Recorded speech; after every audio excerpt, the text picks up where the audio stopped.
हाय बच्चों, how are you. आप अपना दिमाग को बिल्कुल इकट्ठा कीजिए, अपना माइंड को कंसंट्रेट कीजिए और ये लॉ को समझिए, है ना। ये लॉ कोलाप्स लॉ, इसका एप्लीकेशन हम पढ़ेंगे और इसके ऊपर कुछ न्यूमेरिकल्स करेंगे क्योंकि ये भी एग्जाम में आता है और ये भी डेली लाइफ में भी इस्तेमाल होता है। ठीक है, ये कोलाप्स लॉ को और क्या कहते हैं? Law of independent migration of ions, है ना। What the law states? First you see the law states that at infinite dilution, when dissociation is complete, each ion makes a definite contribution towards molar or equivalent conductance of the electrolyte, irrespective of the other ion with which it is associated. इसका मतलब क्या है? मान लीजिए हम एक electrolyte लेते हैं और उसको डाइल्यूशन करते हैं। जब इन्फानाइट डाइल्यूशन होगा और उसका कंप्लीट डिसोसिएशन हो जाएगा। मान लीजिए हम NaCl ले रखे ना, NaCl को हम सॉल्यूशन फॉर्म कर दिए और उसको डाइल्यूशन करते जाएंगे, यानी एट इन्फाइनाइट डाइल्यूशन जब हम देखेंगे उसका बिल्कुल और कोई आयन ये मॉलिक्यूल नहीं रहा। हर molecule has been converted into ions, यानी Na+Cl-। तो अगर हम उस सॉल्यूशन के बीच में, यानी वो इलेक्ट्रोलाइट का हमारा अगर मोलार कंडक्टेंस हो या इक्विवेलेंट कंडक्टेंस को मेजर करेंगे, समझ गए आप। वी कैलकुलेट द मोलार और equivalent conductance of that NaCl, then हम देखेंगे the conductance given by each ion, यानी Na+ जितना आयन्स उसमें उनका जरिए में जितना कंडक्टेंस होगा, और Cl- आयन भी है यानी अनायन है, उनके लिए उनके द्वारा जितना कंडक्टेंस दिया होगा अगर वो सभी को जोड़ देंगे तो हम देखेंगे मोलार कंडक्टेंस के साथ बराबर हो जाएगा। समझ गए। मान लीजिए हम 1 मोल NaCl ले रखे हैं, ठीक है ना। 1 मोल NaCl जब कंप्लीट डिसोसिएशन हो जाएगा उसमें क्या होगा? 1 मोल Na+ आयन मिल जाएंगे यानी कैटायन मिल जाएंगे, और 1 मोल क्लोरीन माइनस यानी आनायन भी मिल जाएंगे ना। तो अगर मोलार कंडक्टेंस ऑफ NaCl यानी 1 मोल का जितना होगा उसका किसके साथ बराबर होगा? द कंडक्टेंस यानी ionic conductance of 1 mole of sodium cation and the 1 mole of chlorine anion, उनका जितना उसका जितना कंडक्टेंस होगा दोनों को अगर जोड़ देंगे तो किसके साथ बराबर हो जाएगा? तो molar conductance of sodium chloride. वैसे ही इक्विवेलेंट कंडक्टेंस आप समझ गए। और थोड़ी सी आसान करने के लिए मान लीजिए हम 100 मॉलिक्यूल 100 मॉलिक्यूल से रखें किसका? NaCl का। 100 मॉलिक्यूल से NaCl का जितना कंडक्टेंस होगा उसमें कंप्लीट डिसोसिएशन होने के बाद कितना होगा? 100 Na+, 100 Cl-, है ना। अब देखिए यहां हम लिख रहे हैं, मान लीजिए हम ले रखे हैं 100 NaCl, अगर डिसोसिएशन कितना हो जाएगा? 100 Na+ + 100 Cl-। यहाँ देखिए केमिस्ट्री मैथमेटिक्स का चमत्कार, कहीं आपने देखा है 100 = 200, बट ये आप देखिए यहाँ 100 = 200, है ना। आपके पास कितना था? 100 NaCl था, लेकिन ये क्या हो गया अभी?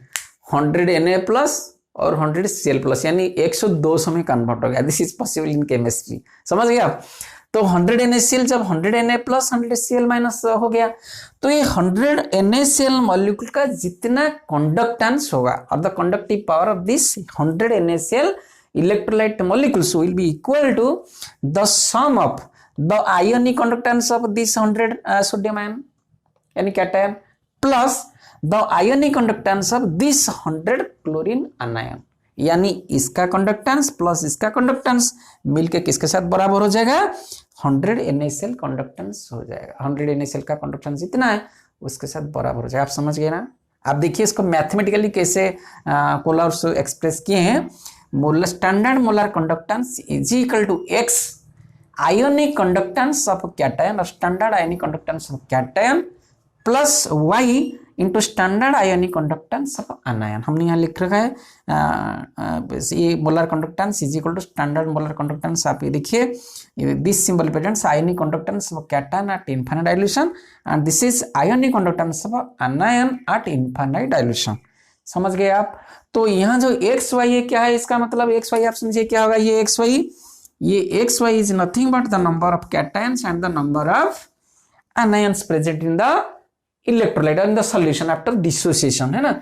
और इसको अच्छी तरह समझने के लिए आप यहाँ भी देख सकते हैं। आप इसको देखिए, हमने यहाँ एक पिक्चर बनाया है, इसमें NaCl ले रखे ना, तो NaCl aqueous अगर लेंगे तो क्या होगा Na प्लस Cl माइनस। तो मोलर कंडक्टेंस एक मोल हम लेंगे तो molar conductance of NaCl is equal to 1 mole the ionic conductance of Na plus 1 mole of ionic conductance of Cl minus. समझ गए। अगर हम MgCl2 लेते हैं तो इधर क्या होगा, the molar conductance of MgCl2 will be equal to molar conduct यानी 1 मोल ले रखे तो ionic conductance of Mg2 plus ion, ठीक है ना, plus 2 into ionic conductance Cl minus, ये 2 हो गया क्योंकि 2Cl Mg2 plus 2Cl minus. तो यहाँ x equal to 1 y equal to 2। अभी आप समझ गए इसको। ये लॉ इसको बहुत आसान है, आप इसको याद रखिए और इसको नोट भी कर लीजिए अच्छी तरह, ठीक है ना। ये जो लिखा हुआ है आप इसको नोट कर लीजिए। इसके बाद फिर हम इसका एप्लीकेशंस पढ़ेंगे, कहाँ ये सारे लॉज अप्लाई होता है ना। ये लॉ हमारे 3 जगह पे अप्लाई होता है, हम इसको भी डिस्कस करेंगे। अब आप समझ गए इसको क्यों बोलते हैं law of independent migration of ions. हाँ, ये बोल रहा है ये जो Na और Cl दोनों NaCl के साथ हो या सोडियम Br के साथ हो और सोडियम किसी भी आयन के साथ हो, उसका कोई फर्क नहीं पड़ेगा। ये बोल रहा है irrespective of the other ion with which it is associated. मान लीजिए हम NaCl यहाँ ले रखे हैं, अगर हम NaBr ले लेंगे तो Na का भी वही कंट्रीब्यूशन होगा। समझ रहे हैं आप। अगर NaCl है, अगर हम MgCl2 ले रहे हैं, यहाँ Cl का जितना कंट्रीब्यूशन होगा यहाँ भी Cl का उतना ही कंट्रीब्यूशन होगा, क्योंकि उसमें कुछ फर्क नहीं पड़ता। यानी independent of ion which it is associated. समझ रहे ना, वो जितना कंट्रीब्यूशन करेगा उसमें कोई भी आयन, तो वो किसके साथ है उसका फर्क नहीं पड़ता है। समझ गए ना। कोलाप्स लॉ को समझने के लिए हम एक डेली लाइफ का एक्सपीरियंस लेते हैं या एक एग्जाम्पल लेते हैं। मान लीजिए आप हैं और आपका एक दोस्त है ना, आप बिलोंग करते हैं मिडिल क्लास के फैमिली से और आपका फ्रेंड है वो बहुत रिच है, यानी दोनों का अच्छे दोस्ती है। आप दोनों एक साधु के साथ मिले हुए हैं, हर्मिट। आप ये तीनों में से जब भी कोई भी दोनों आप जाते हो, किसी भी मंदिर को जाते हो, मान लीजिए आप दोनों फ्रेंड जाते हो किसी मंदिर को, तो मंदिर में आप जरूर 10 रुपया दान करते हो और ये आपका जो वेरी रिच वाला फ्रेंड है वो 100 रुपया देता है। किसी मंदिर को आप जाते हो, आप देते हो 10 रुपया, ये देता है 100 रुपया, ठीक है ना। मान लीजिए आपको भी, आप और वो साधु बाबा यानी हर्मिट दोनों साथ जाते हो, तो आप वही 10 रुपया देते हो, लेकिन साधु बाबा अपना 2 रुपया देते हैं। समझ गए। आप और साधु बाबा जाते हो तो आप देते हो 10 रुपया और साधु बाबा 2 रुपया देते हैं मंदिर को दान के लिए। अगर वो बड़ा रिच वाला फ्रेंड के साथ कभी अगर वो साधु वाले जाते हैं तो बड़ा रिच वाला फ्रेंड वही 100 रुपया देता है और साधु बाबा वही 2 रुपया देते हैं। समझ गए आप। यानी आपका किसी का प्रॉपर्टी नहीं चेंज होता है। आप साधु के साथ जाओ आप 10 रुपया देते हो, आप फ्रेंड के साथ जाते हो आप वही 10 रुपया देते हो। ये फ्रेंड वाला आपके साथ जाता है वो भी 100 देता है वेरी रिच वाला, साधु के साथ जाता है वो भी वही 100 रुपया देता है, साधु जिसके साथ जाते हैं वो भी 2 रुपया देते हैं। यानी वही आयंस का, इलेक्ट्रोलाइट का अगर आयंस का देखेंगे, उनका मोलर कंडक्टेंस आयोनिक कंडक्टेंस देखेंगे, वो किसके साथ भी हो, NaCl NaBr sodium bromide sodium chloride, sodium Cl के साथ हो या सोडियम Br के साथ हो, वो दोनों के केस में सोडियम का आयोनिक कंडक्टेंस क्या होगा, दैट विल बी कांस्टेंट। समझ गए आप। यानी NaCl और HCl, Cl Na के साथ रहे या Cl H के साथ रहे, उसका भी आयनिक कंडक्टेंस क्या होगा, कांस्टेंट होगा। समझ गए आप। उसमें कोई वैरी नहीं करेगा, independent of each other whatever the ion it is associated with that. आप एक आयन हो, आप चाहे इसके साथ रहो या इसके साथ रहो, कोई फर्क नहीं पड़ता। आपका कंडक्टेंस 110 रुपया है, आप उससे ज्यादा या कम नहीं दे सकते हो। ये एक आयन है, ये किसके साथ भी रहे इसका कंडक्टेंस कितना है, वही 100 है, ये भी वैसे ही तरह है ना। समझ गए आप। यानी जब हम कंडक्टेंस अकॉर्डिंग टू कोलार्स लॉ क्या होता है, वो बोलते हैं ये दोनों, मान लीजिए मिडिल क्लास मेरे जैसे 100 दोस्त हैं और हर्मिट भी 100 है, वही 2 रुपया वाला 100 है, ये सभी मिडिल क्लास वही 10-10 रुपया देंगे, ये भी वही 2-2 रुपया देंगे। यानी सभी को मिला के क्या होगा, टोटल मोलर कंडक्टेंस हो जाएगा। मान लीजिए जैसे हम इसका तो कंपेयर करते हैं, अगर ये 100 है, ये भी 100 वेरी रिच पर्सन है, तो ये भी 100 10-10 रुपया देंगे और ये भी 100 रुपया होंगे देंगे। समझ गए आप। यानी सभी का मोलर कंडक्टेंस मिला देंगे वही होगा, और जो मोलर कंडक्टेंस जो आयन दे रहा होगा वो किसके साथ भी रहे, उसका मोलर कंडक्टेंस यानी आयनिक कंडक्टेंस उतना ही रहेगा। आप समझ गए अच्छी तरह। ये डेली लाइफ का एक एक्सपीरियंस है, आप इससे अच्छी तरह समझ सकते हो व्हाट इज कोलार्स लॉ। ठीक है ना। Kohlrausch's law is mainly applied for 3 purposes. What are this? Number 1, calculation of molar conductance of a weak electrolyte at infinite dilution. अगर कोई वीक इलेक्ट्रोलाइट है उसका मोलर कंडक्टेंस अगर हम उसका इनफाइनाइट डाइल्यूशन में कैलकुलेशन करना चाहते हैं by the application of this Kohlrausch's law we can easily calculate. Number 2 calculation of degree of dissociation of an weak electrolyte. Weak electrolyte हो उसका डिग्री ऑफ डिसोसिएशन अल्फा अगर हमको निकालना है तो by the application of this formula given by Kohlrausch's we can also calculate. Then third one the solubility of a sparingly soluble salt. Solubility कितना है, एक स्पेरिंगली सॉल्युबल मींस जो बहुत कम सॉल्युबल जिसका जो सॉल्ट का है उसका सॉल्युबिलिटी निकालने के लिए हम भी ये लॉ को अप्लाई कर सकते हैं ना। तो पहला वाला आप दीजिए, देखिए calculation of molar conductance of a weak electrolyte at infinite dilution. मान लीजिए हम वीक इलेक्ट्रोलाइट लेते हैं एसिटिक एसिड है ना, CH3COH उसका molar conductance we have to determine. तो I wrote here the molar standard molar conductance of CH3COH is equal to, this is nothing but the application of Kohlrausch's law. It is क्या है, the ionic conductance of CH3COO minus and ionic conductance of H+। क्या देगा ना, molar conductance of CH3COH it is given by the Kohlrausch's. So इसके लिए मैं क्या कर रहा हूं, अभी देखिए आप, मैंने लिखा the ionic conductance of H+ ion plus ionic conductance of Cl- ion. इसका मतलब क्या है, HCl molar conductance of HCl। यहां क्या लिखा, ionic conductance of CH3CO minus plus ionic conductance of Na+। ये क्या है, CH3CONa का molar conductance, that is what it says by Kohlrausch's law.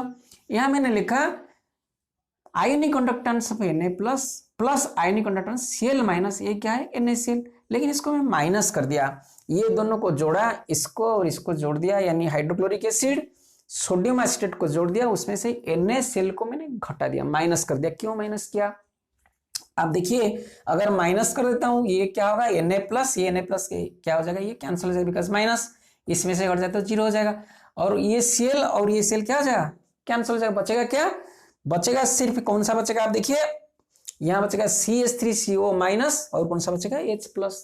तो हम इसको क्या लिख सकते हैं ना, this is nothing but molar conductance of HCl plus molar conductance of CH3CO यानी sodium acetate minus molar conductance of NaCl gives molar conductance of CH3COOH। आप देखिए हमने एक वीक एसिड लिया था, लेकिन हमने क्या ले रखे हैं, एक ले रखे हैं स्ट्रॉन्ग एसिड, यहाँ स्ट्रॉन्ग सॉल्ट, और ये भी सॉल्ट ले रखी, यानी ये इसका हमको जरूरत ही नहीं पड़ा है, लेकिन हम दूसरे से निकाल लेते हैं कितना होगा इसका मोलर कंडक्टेंस। आप समझ गए ना। बस यहाँ सोचने वाली बात इतना था, मेरे को एसिटिक एसिड का मोलर कंडक्टेंस कैलकुलेट करना था, यानी that is a weak acid. So this weak acid का मेरे को eight infinite dilution molar conductance calculation करना था, लेकिन मैंने क्या किया, उसके बदले क्या क्या लिया, HCl ले गया, CH3CONa ले गया और NaCl ले गया। क्यों लिया, मेरे दिमाग से ये पहले बढ़ना चाहिए, क्योंकि इसमें Na है, इसमें Na है, इसमें Cl है, इसमें Cl है, और इसमें CH3CO है और H है। CH3COH के साथ जुड़ जाएगा तो हमारे निकल जाएगा, और Na से कैंसिल करूंगा, Cl से कैंसिल करूंगा तो इसको माइनस कर दूंगा। ये हमारे दिमाग में पहले बैठना चाहिए, तो हम CH3COH का मोलर कंडक्टेंस निकाल सकते हैं। तो हमने सीधी सी बात लिखा, molar conductance of HCl plus molar conductance of CH3CON यानी सोडियम एसिटेट, दोनों को जोड़ के अगर उसमें से सोडियम क्लोराइड का मोलर कंडक्टेंस घटा देंगे तो हमको क्या निकल जाएगा, molar conductance of acetic acid है ना। On the basis of this now will solve a problem और numerical. Okay, you see how it is easy, बिल्कुल आसान सा प्रॉब्लम है। यहां दे रखा है हमने, calculate the molar conductance eight infinite dilution of acetic acid from the following data, है ना।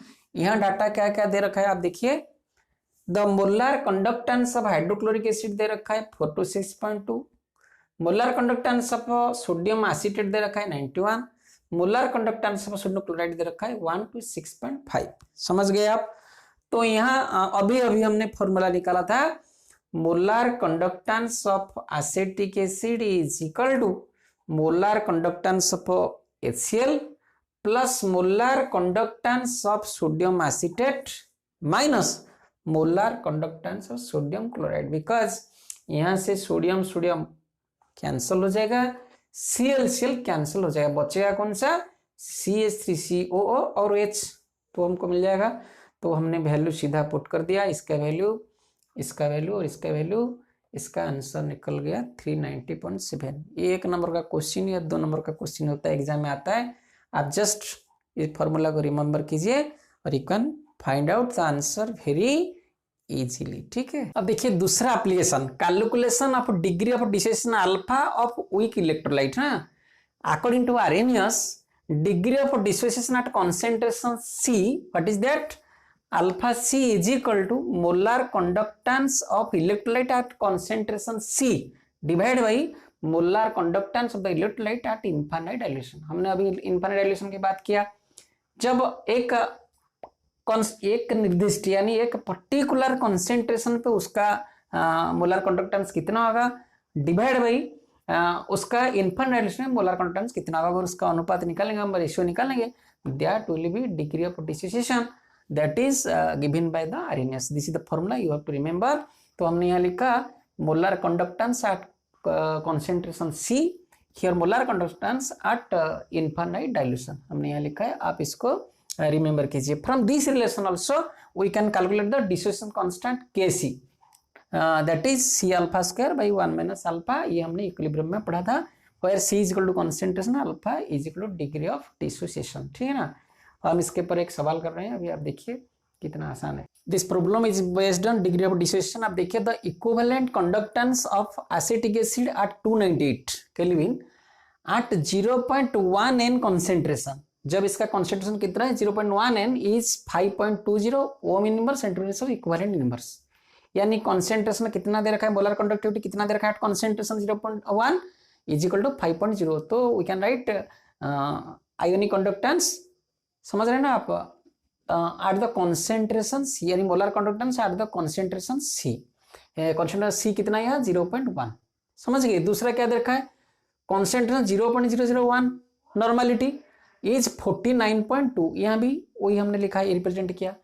तो calculate the alpha degree of dissociation of acetic acid at these concentration, ये दोनों कॉन्सेंट्रेशन पे इसका डिग्री ऑफ डिसोसिएशन कितना होगा। हमको पता है डिग्री ऑफ डिसोसिएशन का फॉर्मूला क्या है, ये गिवन डाटा दे रखा है क्या ना, ionic conductance of H plus is equal to 349.8 और CH3CO माइनस का 40.9, समझ गए आप। हमको फॉर्मूला क्या पता है, alpha is equal to molar conductance at concentration C divide by molar conductance at infinite dilution. Molar conductance at concentration C दे रखा है 2, एक कांस्टेंट 0.1 है और दूसरा 0.001 है, तो हमको 2 निकालना पड़ेगा, लेकिन हमको चाहिए क्या, molar conductance at infinite dilution, उसके लिए दे रखा है डाटा, तो हमको मालूम है molar conductance at dilution infinite dilution is equal to ionic conductance of CH3CO minus plus ionic conductance of H plus, है ना। तो ये दोनों हमने जोड़ दिया, 349.8 प्लस 40.9, ये वैल्यू इसका निकल गया। अब समझ गए, ये नीचे का वैल्यू हम निकल गया। तो अल्फा 2 अल्फा निकलेगा किसके, इस कंसेंट्रेशन पे, इस कंसेंट्रेशन पे। तो पहला कंसेंट्रेशन कौन सा था, so alpha at 0.1 N is equal to, यहाँ 5.2 था, 5.20 डिवाइड बाई हमारा निकला 390.7 इज इक्वल टू 0.013 यानी 1.3%, समझ गए। दूसरा क्या आ गया, अल्फा इज इक्वल टू इतना कितना था 49.2 डिवाइडेड 390.7 इज इक्वल टू कितना हो गया 0.125 इज इक्वल टू 12.5%, समझ गए। ये बिल्कुल आसान है, लेकिन इसको आप 2-4 करिए, 2-4 बार करिए तो देखना आपको बहुत आसान लगेगा, ठीक है। अब देखिए this is last calculation of solubility of sparingly soluble salt, है ना। इसका फॉर्मूला क्या है, that is molar conductance is equal to kappa into 1000 by molarity m, हमको फॉर्मूला पता है, is equal to k into 1000 by solubility s, यानी molarity is nothing but the solubility because the number of moles per litre, जितना moles per litre होगा उसका solubility उतना होगा। तो solubility s is equal to कितना हो जाएगा, kappa into 1000 divide by molar conductance of the electrolyte, है ना, where k is specific conductance kappa। तो एक सवाल हम करते हैं, calculate the solubility of an electrolyte A which is sparingly soluble, यानी खूब धीरे सॉल्युबल होता है, which specific conductance is 4.7 × 10⁻⁴ ohm inverse centimetre inverse, उसका स्पेसिफिक कंडक्टेंस दे रखा है। And its molar conductance is 1 to 6.5। Molar conductance कितना दे रखा है 1 to 6.5। तो हमको निकालना बहुत आसान है, यह molar conductance equal to 1 to 6.5 और कापा इज इक्वल टू यानी specific conductance is equal to 4.7 into 10⁻⁴। So हमने फॉर्मूला डाल दिया यहाँ, S is equal to k into 135 molar conductance is equal to 4.7 10⁻⁴ into 1000 divided 1 to 6.5। हमने इसको कैलकुलेशन किया तो आंसर है 0.00371। This is solubility of this sparingly soluble electrolyte. ठीक है ना। आप ये प्रॉब्लम को और 2-4 करिए, बिकॉज जब तक आप खुद नहीं करोगे, जितना समझाओ, मैं समझाऊँ कोई भी समझाए, आप जितना वीडियो देखें, जितना नोट्स पढ़ें, वो नहीं होगा। Because practice makes a man perfect. आप इसको करिए, 2-3 बार इसको देखिए, इस क्लास को वीडियो को देखिए और आप अच्छी तरह समझिए इसको कॉन्सेप्ट को। फिर जो हमने प्रॉब्लम किया है, कोलर्स एग्जाम में आता है जरूर, 2 नंबर या 3 नंबर या 4 नंबर का आ जाता है एग्जाम में, और एक न्यूमेरिकल भी दे सकते हैं। आप इसको अच्छी तरह समझिए। यह आता है application of Kohlrausch's law, define Kohlrausch's law and gives its mathematical explanation. ऐसे क्वेश्चन आता है एग्जाम में। ठीक है।